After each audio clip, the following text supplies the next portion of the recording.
follow your bliss. This famous quote, "Follow your bliss," attributed to Joseph Campbell, became very popular among motivational, inspirational, and spiritual speakers after Bill Moyers first aired the Power of Myth interviews with Campbell on PBS in 1988. It resonated perfectly with the massive attention on spirituality that many people began to feel more intensely than ever before since the so-called harmonic convergence global meditation in the summer of 1987, which apparently coincided with a unique planetary alignment as well as with prophecies from the Mayan calendar. It was the first major shift from head to heart thinking and began the movement away from competition and towards collaboration, away from the ancient belief in separation and towards the truth of oneness. Old energy teachings, however, spoke of a complete departure from any attachment to the material world in order to become self-realized or liberated, which meant that following any material dream, goal, target, or aspiration, bliss-oriented or not, was a contradiction to this.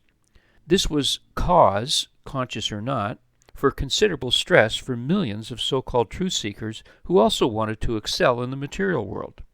These ancient teachings were necessary to bring aspiring spiritual disciples or students along the awakening path slowly, a prerequisite for most people during the heavy third-dimensional energy of time and space. The collective conscious energy of the planet was so oppressive that shifting from head to heart thinking was a long and arduous path taking many lifetimes. 2,000 years ago, Jesus said, "Live in the world, but not of the world," which means to be actively present in the world but not attached to it, to play in the field of dreams without identifying with them. Identification with anything temporary, anything that comes and goes, is the prison that binds the majority of humanity to this day. It makes one's world very small, confined and limited, and almost completely obscures the enormous joy available to us in every moment, despite the appearance everywhere of apparent reasons not to experience it.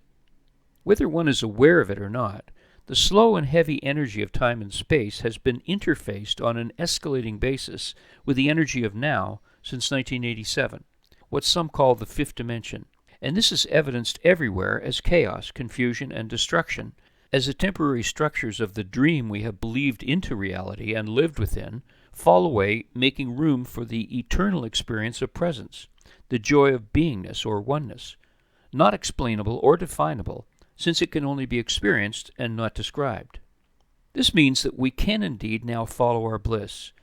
But how when so many still follow their fear and live lives of quiet desperation and go to their graves with their song or bliss still in them, as Henry David Thoreau wrote?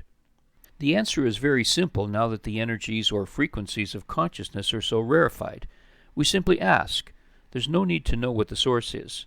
One way is this: I thank you for showing me what I need to know for my highest purpose. Our highest purpose is always bliss-filled, and as this declaration suggests, is present now. Then we remain open, surrendering to this unknown source, and the answer will come in the form of a feeling, or feelings that are unmistakable. We say yes to this feeling, and the ways and means begin to show up everywhere synchronistically. This includes every so-called material need that we may have. Be aware that this source knows what your real needs are. Be they great or small, just keep saying yes to them.